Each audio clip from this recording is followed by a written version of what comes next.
Hello everyone. In this video we are going to talk about the shortest time curve or Brachistochrone. Chrone means time and Brachisto means shortest in Greek. So what is this? If you release a ball and the ball rolls down the surface from point A to point B, where B is not right below A, right? So there is some slope involved. Then, under the effect of gravity and this rolling without slipping, you can show that there is this curve called Brachistochrone, here shown with this red curve here, that the travel time between A and B is the smallest.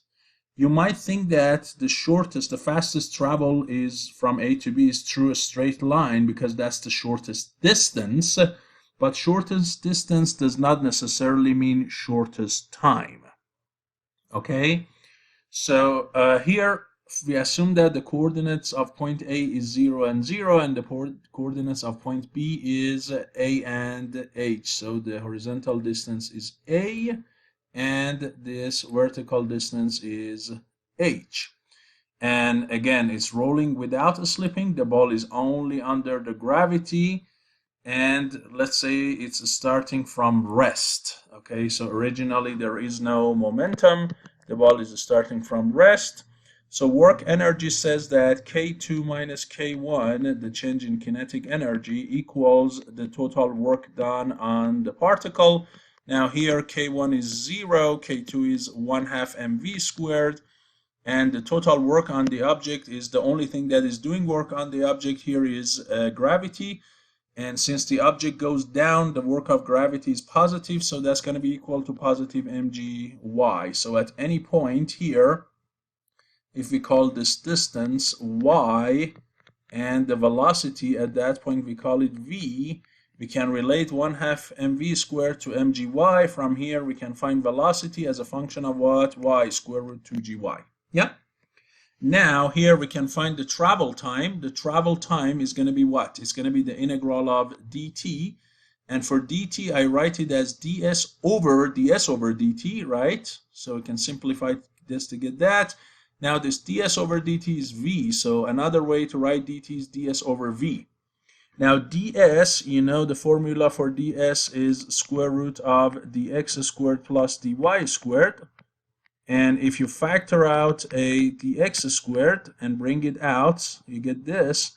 And here, this guy becomes 1 plus dy over dx, the whole thing squared, which is, this one is y prime. So it's going to be y prime squared plus 1 and under the square root. So this whole thing in the numerator, that is your ds. And for v, we found the formula, that is this square root. Yeah? Now, if you look, the integrand of this integral here, this one here, that is a function of y and y prime. So if we call it f of y and y prime, right, where this is f of y and y prime, then the time here, the total travel time, is going to be the integral of f of y and y prime dx, where y here goes from 0 at the initial point to what? To negative h at the final point, okay?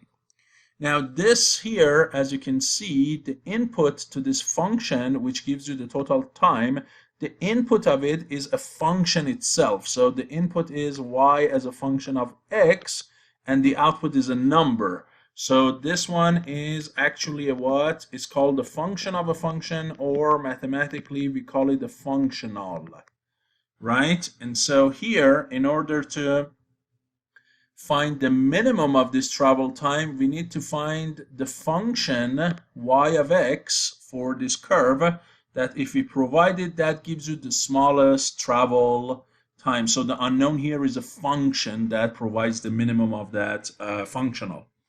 And based on calculus of variation, if y of x is the solution to this functional that minimizes it, then it has to satisfy Euler-Lagrange equation. What is Euler-Lagrange equation? That's this one. Partial of f with respect to y minus d over dx of partial of f with respect to y prime equals 0, where this is that f. Now, the second term here, I use a chain rule on it, and instead of taking derivative with respect to x, I take derivative of that with respect to y multiplied by dy over dx x, right? So if you simplify these dy's, it's like the same as previous. Okay, so now dy over dx is the y prime here, right? This one is the y prime. And so this is my Euler-Lagrange. Now I multiply both sides by dy and integrate, right? If I integrate 0, the integral of 0 with respect to anything is going to be a constant. The left-hand side, you see I'm integrating it with respect to dy. Now integral the partial of f with respect to y, if you integrate it with respect to y, you get f. And then this d over dy of partial of f with respect to y prime, yes, times y prime, this whole thing here, if you integrate it with respect to y, you're going to get this one. So now we can say that this is equal to c. Yep. If you take derivative of this bottom one, partial of this with respect to y, you should get this guy back. Or this one actually. You should get this one back. And you will.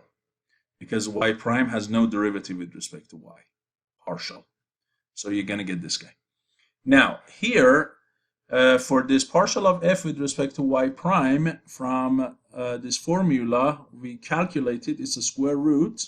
So if we do that, this is going to be what? This is going to be partial of that f with respect to y prime. So we plug it right here. And the f itself also is this function. So for f, also we plug in this function that we have. And if we plug in everything, you're going to get this equation. Now here we take a common denominator. And if you do that, then this square root is multiplied by the other square root. So it just becomes 1 plus y prime squared. And then minus y prime squared, you're just going to get a 1. So you get 1 over this product of these two square roots equals c. Now what do? We take a reciprocal from both sides, and then we square both sides. So we square them, take reciprocal. If we do so, then here you'll get y times 1 plus y prime, and you take that 2g to the other side, so it becomes 1 over 2g times c squared is this. Now if I call this a constant term, which is positive, if I call it k squared, then solve for y prime. Your y prime becomes what? Square root of k squared minus y over y. Now what is this? This is clearly a first order ordinary differential equation, but it is what? It is nonlinear. Okay, so in order to solve that, we have to do some manipulations, like change a variable here, and this is what we do. We assume that this y here is equal to k squared over k squared times sine squared of phi. So here we are changing from y to phi. Another way to write sine squared of phi is to write it as 1 minus cosine of 2 phi over 2. So you can also write it this way. Yeah. Now here we are going to calculate what? We are going to calculate the y prime term. So we plug this right here and we calculate y prime. So here in the numerator, you get k squared minus k squared sine squared. So it's going to be k squared cosine squared. In the new denominator is k squared sine squared. You simplify, you get cotangent squared under square root. So y prime becomes equal to cotangent of phi. Yeah? So now what? Now that I have y directly as a function of phi, my goal is to also find x as a function of phi, so I can have a parametric curve. So the goal is to end up with something like this. Both x and y are functions of phi. Now here you might say this is theta. Yeah, theta and phi are related. I'll show you. So the goal is to find a parametric curve here. So how do I find x now as a function of phi? Well, I look at dx. Dx is dy over y prime, right? And so dy, I take a what? I take a differential from this y equal k squared sine squared of phi. Dy becomes 2k squared sine phi cosine phi d phi. And for y prime, I directly plug in that cotangent of phi. a cosine will be simplified and dx becomes 2k squared sine squared phi d phi. Now I integrate both sides, and if you do so, your x is going to be the integral of sine squared, which is 2 phi minus sine of 2 phi divided by 4 and multiplied by 2k squared. You're going to get k squared over 2, plus, of course, an integral constant. So far, what you have for x is this function. This is your solution for x, and this is your solution for y. If you look at these solutions, they both share the term 2 phi in them. So now we change from 2 phi to the variable theta. Therefore, your x becomes k squared over 2 theta minus sine theta plus a constant, and y becomes k squared over 2 1 minus cosine theta. Now the question is, what is this constant c1? Here we need the initial and final, the boundary condition really. So at x of 0, y is 0. And here you can see that if theta is 0, then both this whole term becomes 0 and this term. And since x and y are 0 at the beginning point, the only scenario possible is this constant c1 has to be 0. If that's the case, then you get what? Then you get this one here for the parametric equation of the curve. What kind of curve is this? This is what we call a cycloid. This is a type of curve that you see on the tooth gear as well as involute. Some older gears, they have cycloid too. And what is a cycloid? That's the locus of a point of contact of a circle that is rolling on a straight line with angle theta with radius of k squared over 2, right? So if you have this ball that is rolling and you track one specific point, so let's say here it was this point, then it comes here, then it comes here, then maybe it comes there and it comes there. If you track this, this curve is what? This curve is basically the cycloid curve, and the equation for it is this parametric one, which is the solution to what? To the Brachistochrone. So Brachistochrone is actually a cycloid curve, as you can see here in this red shape. Now, did we determine everything? No.